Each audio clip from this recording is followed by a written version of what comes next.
ഓടിക്കൊണ്ടിരിക്കുന്ന കാറിൽ നിന്ന് കുട്ടികൾ അറിയാതെ ഡോർ തുറക്കുന്നതിനെപ്പറ്റി ചിന്തിച്ചിട്ടുണ്ടോ? എത്ര വലിയ അപകടമാണല്ലേ! ഈ അപകടം ഒഴിവാക്കാനായിട്ടാണ് കാറുകളിൽ ചൈൽഡ് ലോക്ക് എന്ന് പറയുന്ന ഒരു സേഫ്റ്റി ഫീച്ചർ കൊടുത്തിട്ടുള്ളത്. പലർക്കും അത് അറിയില്ല എന്നുള്ളതാണ് വാസ്തവം. അപ്പോൾ ഞാൻ അതിനെപ്പറ്റി കഴിഞ്ഞൊരു വീഡിയോ ചെയ്തിട്ടുണ്ടായിരുന്നു. അതിൽ ഞാൻ കാണിച്ചിരുന്നത് സ്വിഫ്റ്റിൻ്റെ ചൈൽഡ് ലോക്ക് ആയിരുന്നു. അതിലിത് എങ്ങനെയാണ് വരുന്നത്, ഒരു ബട്ടൺ താഴോട്ടും മേലോട്ടും ആക്കുന്നതിനനുസരിച്ചിട്ട് ലോക്ക് ചെയ്യാനോ അൺലോക്ക് ചെയ്യാനും പറ്റും. അപ്പോൾ ഹ്യൂണ്ടായിൽ ഇങ്ങനെ ഒരു ഓപ്ഷൻ കാണുന്നില്ലല്ലോ എന്ന് പറഞ്ഞിട്ട് ഫ്രണ്ട് വിളിച്ചിട്ടുണ്ടായിരുന്നു. അപ്പോൾ ഇത് ഹ്യൂണ്ടായിൻ്റെ ക്രെറ്റ എന്ന് പറയുന്ന വണ്ടിയാണ്. ഈ വണ്ടിയിൽ ഇങ്ങനെയാണ് ചൈൽഡ് ലോക്ക് കൊടുത്തിരിക്കുന്നത്. അപ്പോൾ ഇത് ഓപ്പറേറ്റ് ചെയ്യണമെങ്കിൽ നമ്മുടെ വണ്ടിയുടെ താക്കോൽ തന്നെ ഉപയോഗിക്കാം, അല്ലെങ്കിൽ അതിനോട് സമാനമായിട്ടുള്ള വേറെ എന്തെങ്കിലും. അപ്പോൾ ഞാൻ താക്കോൽ വെച്ച് തന്നെ കാണിച്ചു തരാം.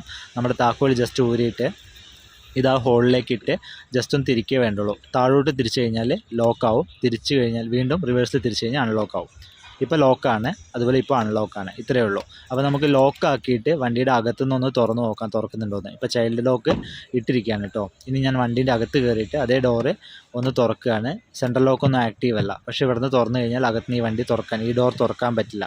ഈ ഒരു ഡോറ് മാത്രമാണ് കേട്ടോ ലോക്കാവുന്നത്. ആ സമയം പുറത്തുനിന്ന് തുറക്കുന്നതിന് ബുദ്ധിമുട്ടുമില്ല. അപ്പോൾ ഇങ്ങനെയാണ് ഹ്യൂണ്ടായിലെ ചൈൽഡ് ലോക്ക്.